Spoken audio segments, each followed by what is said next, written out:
நீங்க என்னோட link use பண்ணி இந்த வீடியோ பார்க்க வந்திருந்தீங்க அப்படின்னாக்க, இந்த பேட்டர்ன பத்தின அவேர்னஸ் உங்களுக்கு எவ்வளோ இருக்கு அப்படின்றத நான் புரிஞ்சுக்கிறேன். ஸோ இன்னைக்கு நம்ம 4வது பேட்டர்னா பார்க்க போறது கண்டிஷனல் லவ். கண்டிஷனல் லவ் அப்படின்றது என்ன வகையான அன்பு தெரியுமா? அது என்ன தெரியுமா சொல்லும்? ஒரு வேள நீ இப்படி இருந்தன்னா நான் உன்ன லவ் பண்ணுவேன்.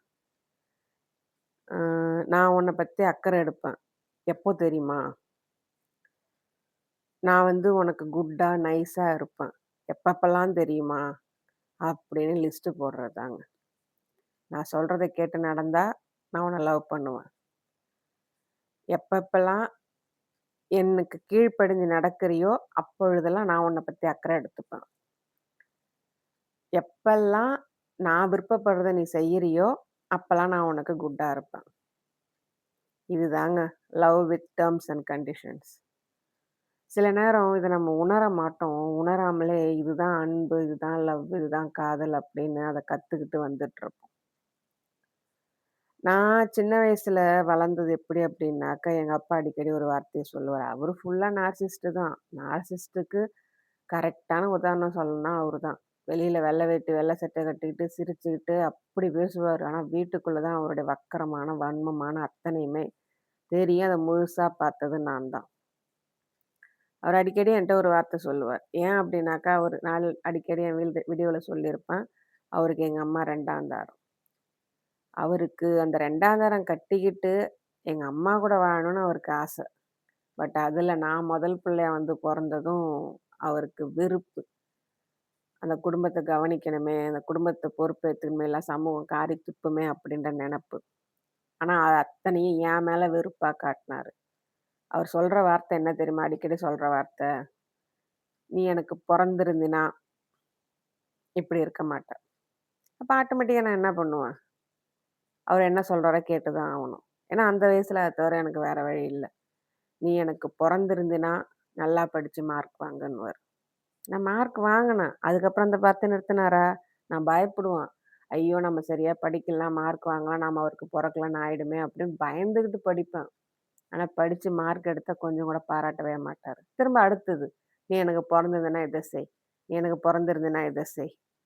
ஆனா, இப்பலாம் எனக்கு என்ன தெரியுமா தோணுது? அத நினைக்கும்போது அப்படியே எனக்குள்ள நான் உனக்கு பொறக்கவே இல்ல நானு. உனக்கு பொறக்காம வேற எவனுக்காவது பொறந்ததுன்னா எனக்கு நான் மரியாதையான வாழ்க்கை நான் வாழ்ந்திருப்பேன்.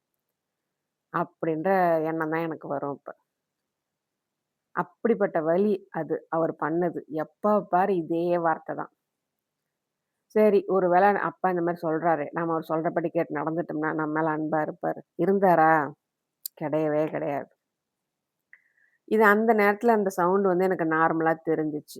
ஏன்னா, அவரு தான் அத்தாரிட்டி. அவரு தான் சாப்பாடு குடுக்குறாரு. அவரு தான் படிக்க வைக்கிறாரு அதனால.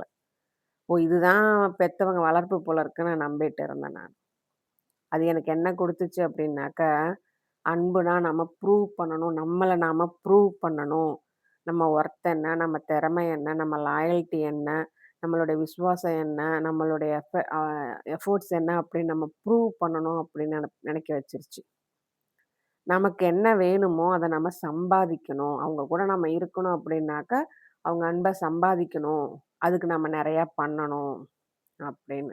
அவங்க எப்பவுமே நம்மள கவனிக்கணும், பார்த்துக்கணும் அப்படின்னாக்கா, நம்ம பெர்ஃபார்ம் பண்ணிக்கிட்டே இருக்கணும். ஏதாச்சும் பெர்ஃபார்ம் பண்ணிக்கிட்டே இருக்கணும். அந்த நல்ல புள்ள, நல்ல பொண்ணு அப்படின்ட்டு அந்த பெர்ஃபார்மன்ஸ பண்ணிட்டே இருக்கணும். அப்படின்னு எனக்கு தோணிருச்சு.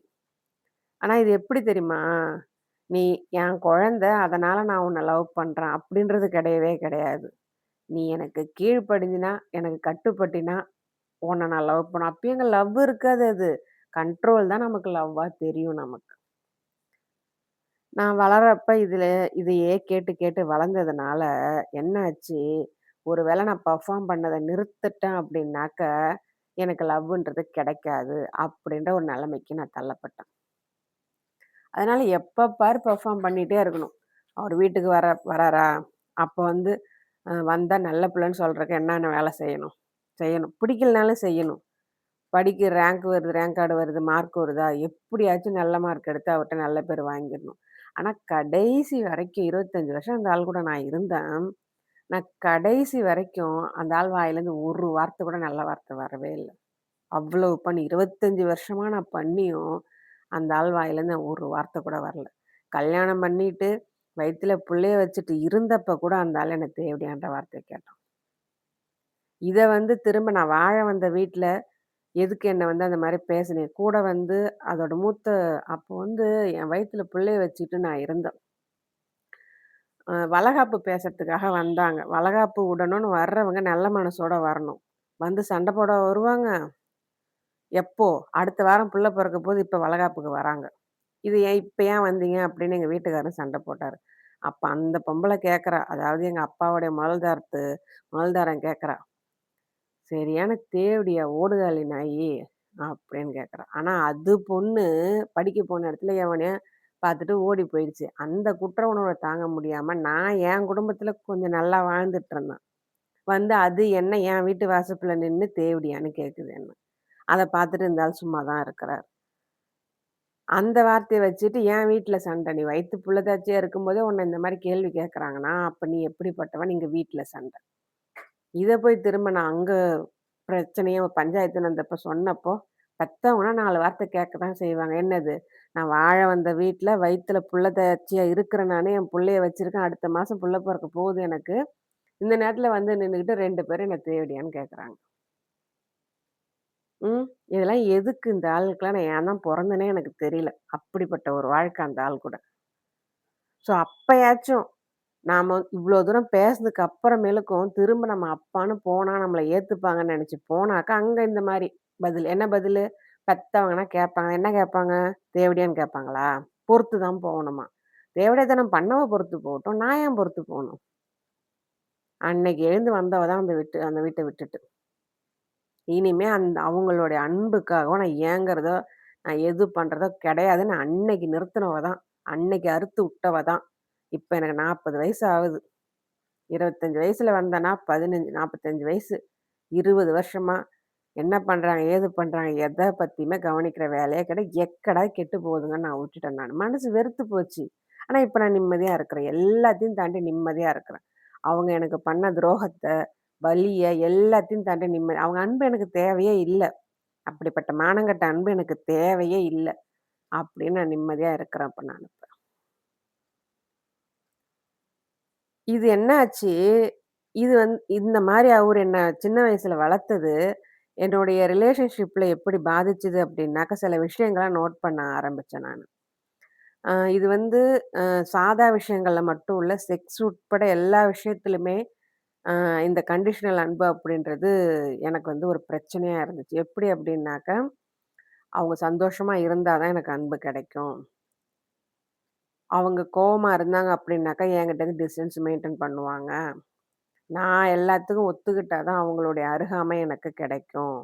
நான் அப்படி ஒத்துக்கல அப்படின்னாக்கா, அவங்க கிட்டேருந்து எனக்கு ஒரு பனிப்போர் கோல்டு டிஸ்டன்ஸ் பேசுவாங்க, பேசாம இருப்பாங்க. 2ம் கலந்த மாரி டிஸ்டன்ஸ் அவங்க எனக்கு குடுப்பாங்க. இது எனக்குள்ள என்ன ஒரு வலிய உண்டு பண்ணிடுச்சு அப்படின்னாக்கா, அவங்க சொல்ற மாரி இருக்கும். நான் உன்ன லவ் பண்ணா, இத நீ செய்யணும். நான் உன்ன அக்கறை எடுத்துக்கன்னா, இத நீ ப்ரூவ் பண்ணணும். நீ உண்மையிலே எனக்கு சொந்தமானவனா, நீ இத செய்யணும். அப்படின்ற மாதிரியான கண்டிஷனுக்கு நான் வந்துட்டேன். செக்ஸு கண்டிஷனல் ஆச்சு. நேரம் டைமும் கண்டிஷனல் ஆச்சு. அவங்க கிட்டேருந்து கிடைக்கிற அன்பு, அக்கறை, கருணை அதுவும் கண்டிஷனல் ஆச்சு. மரியாதை மொதற்கொண்டு கண்டிஷனல் ஆயிடுச்சு. அப்ப அவங்க அன்ப குடுக்கணும் அப்படின்னா, அதுக்கு நான் பெர்ஃபார்ம் பண்ணா, எனக்கு கிடைக்கிற ரிவார்டு தான் அந்த அன்பு அப்படின்றது எனக்குள்ள பலமா தங்கிடுச்சு. இது என்னாச்சு, ஸ்விட்ச் மாரி ஒர்க் ஆக ஆரம்பிச்சது. கண்டிஷனல் லவ் அப்படின்றது ஸ்விட்ச் மாரி ஒர்க் ஆக ஆரம்பிச்சது. எப்போ அப்படின்னாக்க, அவங்களுக்கு எப்பப்பலாம் என்னென்னலாம் தேவையோ, அதுக்கு தகுந்த மாரி நம்ம நடந்துக்கிட்டோம் அப்படின்னா, அந்த லவ்வுன்ற ஸ்விட்ச் ஆன்ல இருக்கும். சப்போஸ் நம்ம அவங்களுக்கு ஒபே பண்ணல, அவங்க சொல்றத நம்ம கேட்கல, அவங்கள நம்ம எதிர்த்து நிக்கிறோம் அப்படின்னா, அந்த லவ்வுன்ற ஸ்விட்ச் அங்க ஆஃப் ஆயிடும். இது மாதிரியான ஒரு நிலைமையில தான் நான் வாழ்ந்துட்டுருந்தேன்.